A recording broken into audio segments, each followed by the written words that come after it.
새번역 사도신경으로 신앙 고백하겠습니다. 저는 전능하신 아버지 하나님 천지의 창조주를 믿습니다.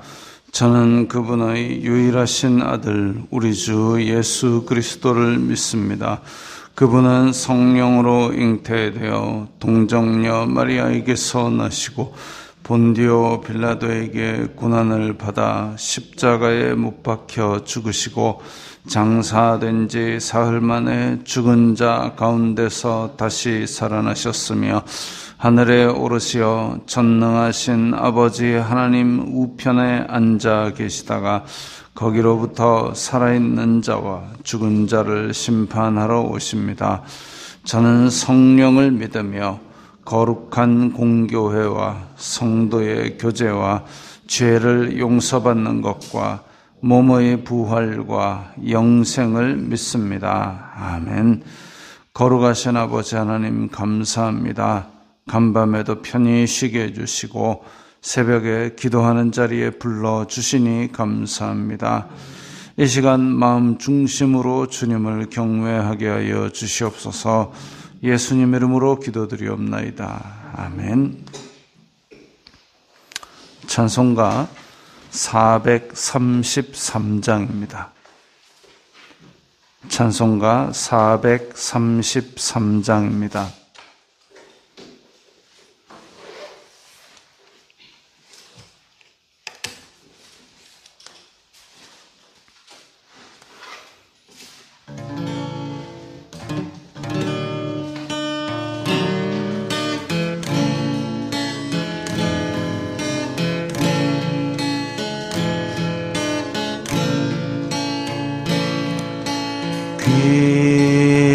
귀하신 주여 날 붙드사 주께로 날마다 더 가까이 저 하늘 나라 나 올라가 구주의 품 안에 늘 안기어 영생의 복 받기 원합니다. 봉헌할 물건 나 없어도 날마다 주께로 더 가까이 내 죄를 주께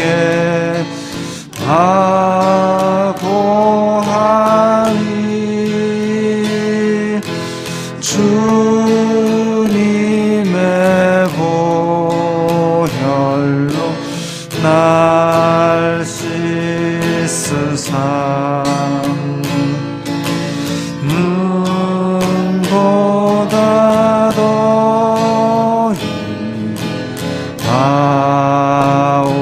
하옵소서.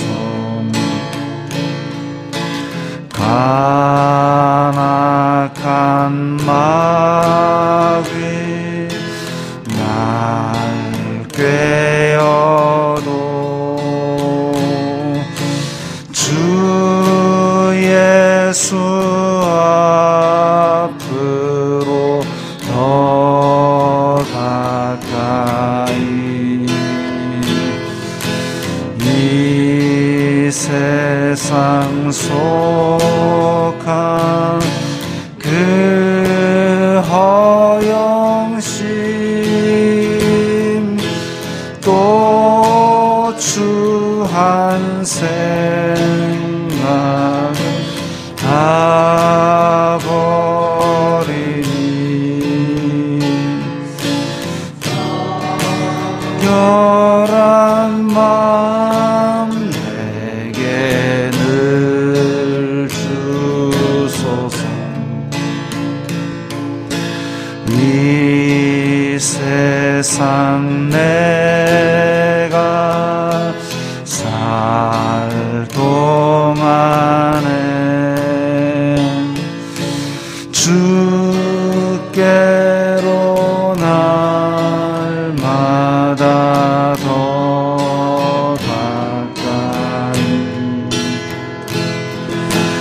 저 배는 전부 나 들어가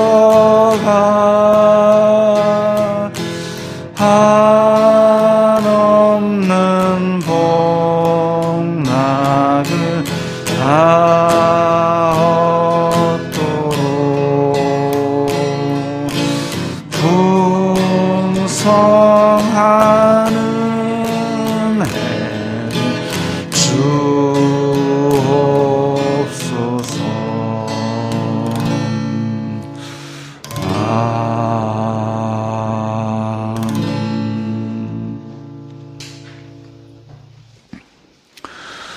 오늘 말씀은 디모데전서 6장 1절부터 6절까지의 말씀입니다.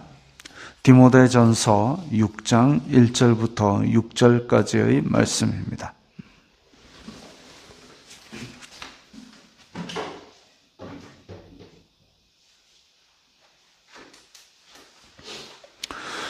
디모데전서 6장 1절부터 6절까지의 말씀 함께 읽겠습니다. 무릇 멍에 아래에 있는 종들은 자기 상전들을 범사에 마땅히 공경할 자로 알지니 이는 하나님의 이름과 교훈으로 비방을 받지 않게 하려 함이라. 믿는 상전이 있는 자들은 그 상전을 형제라고 가볍게 여기지 말고 더 잘 섬기게 하라.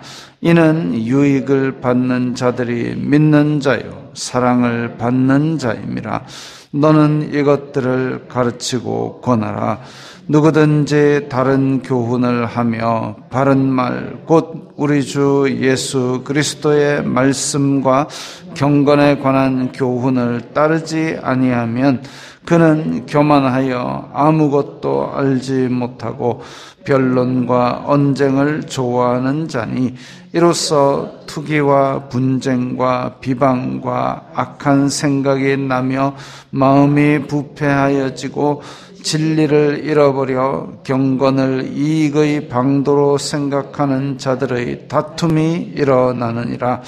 그러나 자족하는 마음이 있으면 경건은 큰 이익이 되느니라. 아멘. 1절에 보면 멍에 아래에 있는 종들이라고 그랬습니다. 초대교회의 이 시대는 노예제가 있던 시대였지요. 종들이 있던 시대였습니다. 그래서 종들은 주인을 잘 섬기라라고 얘기를 했습니다. 근데 의아해하는 부분이 뭐냐 하면 그러면 과연 사도 바울은 그러면 과연 예수 그리스도의 복음은 노예제를 옹호하느냐라는 의문을 가질 수가 있습니다. 노예제를 옹호하느냐. 근데 지금 이 시대, 그러니까 사도 바울이 활동하던 시대에 하나님께서 주신 말씀은 그 시대에 1차적으로 선포되는 말씀이기 때문에 그 시대 사람들이 받아들일 수 있도록 그 시대의 문화와 풍습과 이런 것에 대하여 말씀을 하고 있는 것입니다. 그렇기 때문에 그 시대에 시행되고 있던 노예제를 옹호한 것이 아니라 그 시대의 문화에 대해서 문화 가운데서 어떻게 행동할지를 말씀하는 지침이죠. 그냥 신분이 노예라는 것인데 그 가운데서 하나님을 섬기고 당장 어떻게 할지를 보여주시는 말씀입니다. 그럼 노예제를 옹호하느냐? 노예가 있건 없건 이 나라 사람이건 저 나라 사람이건 그것과 관계없이 하나님의 자녀다라고 선포하는 것이 하나님의 말씀입니다. 그래서 갈라디아서에서는 유대인이나 헬라인이나 종이나 자유인이나 남자나 여자나 다 그리스도 안에서 하나이니라라고 선포를 했습니다. 그런 것이 중요한 것이지 지금 신분이 노예냐 자유자냐는 중요하지 않은 것이죠. 그래서 노예제를 옹호한 것이 아니라 지금 이 시대에 관하여 하나님의 말씀 경건의 지침을 선포하였는데 그 목적이 뭐냐면 1절 끝에 보면 하나님의 이름과 교훈이 비방을 받지 않게 하려 함이라. 그래서 다른 어떤 것이 중요한 것이 아니라 예수님 믿는다는 사람이 어디 가서 잘못 행동하게 되면 그것이 하나님의 이름과 교훈에 비방을 받는 빌미를 제공해서는 안 된다. 그게 가장 중요한 목적입니다. 그래서 노예제를 옹호한다기보다는 예수 그리스도를 믿는 사람으로서 자기가 처해 있는 일에 최선을 다하고 거기에서부터 하나님의 소명의식을 가지고 영광을 나타내는 것, 그것이 중요하다는 것이죠. 영국에 윌버포스라는 사람이 있었습니다. 영국에 윌버포스라는 사람이 있었는데 그 사람이 무슨 일을 했느냐 하면 노예 무역을 금지시켰습니다. 그래서 제가 TV에서 다큐멘터리를 보고 저 사람 들어봤는데 라고 해서 보니까 어메이징 그레이스라는 영화에 나왔던 사람입니다. 어메이징 그레이스는 나 같은 죄인 살리신 그 노래의 원래 제목이죠. 그 노래의 원 작사자가 누구냐면 존 뉴턴이라는 사람인데 이 사람이 원래 뭐 하던 사람이었냐면 노예 무역하던 사람이었습니다. 영국에서 배를 타고 저 밑에 아프리카에 가서 거기서 총을 쏴가지고 사람들을 잡아다가 노예로 만들어가지고 노예선에 얼마나 비참하게 실어왔는지 막 사람을 짐짝처럼 차곡차곡 몇백 명을 그냥 눕혀가지고 몇 단으로 해가지고 그렇게 배에 실어가지고 어디로 보내느냐 하면은 지금의 그 미국 남부 있는 사탕수수 농장으로 보냅니다. 그러니까 지금 영국에서 배를 타고 아프리카에 가서 노예를 잡아다가 거기서 사탕수수 농장에다가 노예를 팔고 사탕수수를 그 자리에 실어가지고 영국으로 가져옵니다. 그렇게 해서 왔다 갔다 무역을 하면 큰 돈을 벌 수 있죠. 그거 하던 사람이 존 뉴턴이라는 사람인데 그런 정말 비인간적인 행위로 돈을 벌고 하는 것이 하나님의 뜻이 아니다라는 걸 깨닫고 회개하고 나 같은 죄인도 살리신 이 하나님의 은혜가 너무 크다라는 시가 바로 우리가 부르는 나 같은 죄인 살리신입니다. 그런데 그렇게 했음에도 불구하고 영국은 그걸 포기할 수가 없었던 거죠. 왜냐하면 나라의 경제에 큰 기여를 하고 있었기 때문에. 그런데 그때에 윌버포스라는 사람이 나타나서 이거 잘못되었다. 이게 우리가 하나님을 믿는다는 나라가 할 짓이냐라고 이제 노예 무역을 금지하는 법안을 제출하고 계속 싸웠습니다. 몇십 년을 그걸 가지고 싸웠습니다. 그래가지고 결국은 통과가 됐습니다. 노예 무역을 우리는 금지하자. 통과가 되어가지고 그러면 개인의 사유재산인 이 노예들을 다 풀어주는 비용으로 나라에서 보상을 해줘야 되는데 그 계산해보자. 계산해보니까 국가 예산의 40%래요. 그렇게 비용을 지불하고서라도 우리는 복음에 반대되는 이런 행위를 한 것을 정리하자라고 결단을 했습니다. 어떻게 보면 나라의 살림을 거덜낼 수도 있는 큰 결단이죠. 어쨌든 그렇게 비용을 지불하고서라도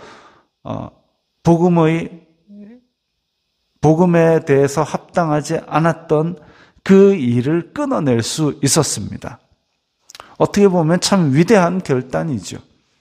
근데 저 한 번 더 놀란 게 뭐냐면 영국에서 웨스트민스터 신앙 고백서라는 아주 위대한 교리를 만들고 나서도 거의 100년 이상, 100년 전후하는 그 긴 세월 동안 계속 노예무역으로 부를 축적해 왔다는 겁니다. 신앙 그리고 실제 삶이 차이가 나 있는데 그걸 일치시키는데 100년 가까이 걸렸다는 거죠. 그렇습니다. 하나님의 이름과 교훈이 비방받지 않도록 하기 위해서 우리는 일상생활에서 많은 결단들을 해야 될 수도 있고, 또 오래전 영국 사람들처럼 그 비용이 꽤 클 수도 있습니다. 그럼에도 불구하고 우리는 결단하고, 또 내 이름이 내가 가서 하는 일과 말과 행동들이 곧 하나님의 이름, 하나님의 교훈, 거기에 대해서 사람들이 말을 하게 만드는 핵심이라고 생각하고 비방을 받지 않도록 우리의 하는 일에 최선을 다해야 되는 것이죠. 종들이 딱 보니까 교회 가보니까 주인도 와가지고 교회에 앉아 있습니다. 종과 주인이 같이 앉아 있는데 거기에서 종이 우리 주인 교회 같이 다니고 이러니까 하고 가볍게 여기고 일을 최선을 다하지 않으면 그거는 또 복음에 맞지 않는 것이죠. 그래서 더 잘 섬기라. 믿는 사람이 주인이면 더 잘 섬기라. 이게 노예제를 옹호한 것이 아니라 그냥 내 일상에서 삶의 지침입니다.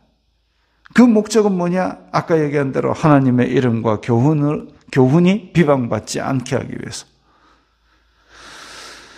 자, 그리고 3절에 보면 누구든지 다른 교훈을 하며 바른 말 곧 우리 주 예수 그리스도의 말씀과 경건에 관한 교훈을 따르지 아니하면 수상한 사람이다. 초대 교회에 이미 다른 교훈들이 들어왔습니다. 거짓 교사들이 들어왔습니다. 어떤 사람들이냐? 예수님이 하신 말씀이 분명히 있음에도 불구하고 헬라 철학이라든지 아니면 유대의 율법이라든지 이런 거를 짬뽕을 해가지고 다른 말을 하는 사람들이죠. 사도들이 전한 교훈과 다른 얘기를 하는 사람들. 지금처럼 우리가 신구약 성경이 다 출판돼서 사람들이 다 읽는 그런 시대가 아니었기 때문에 사람들은 잘 모르니까 그런 것들을 가져와서 얘기할 수도 있습니다. 그러나 사도들의 교훈이 있는 교회에 와가지고 사도들의 교훈과 다른 말을 하면 그 사람은 수상한 사람이죠. 교회에서 받아들여서는 안 되는 사람입니다. 또 한편으로는 예수님이 은혜로 다 죄 용서받는다 했다 하고 마음대로 행동하는 사람들도 있었는데 그건 아니다 이거죠. 경건에 관한 교훈이 분명히 있습니다. 율법주의를 따르란 얘기가 아니라 예수 그리스도를 믿는 사람으로서 지켜야 될 일상의 지침들이 분명히 있습니다. 율법, 그것은 하나님의 선을 이루는 생활의 지침이기 때문에 우리가 지켜야 될 경건한 삶의 지침과도 많은 점이 공통이 될 겁니다.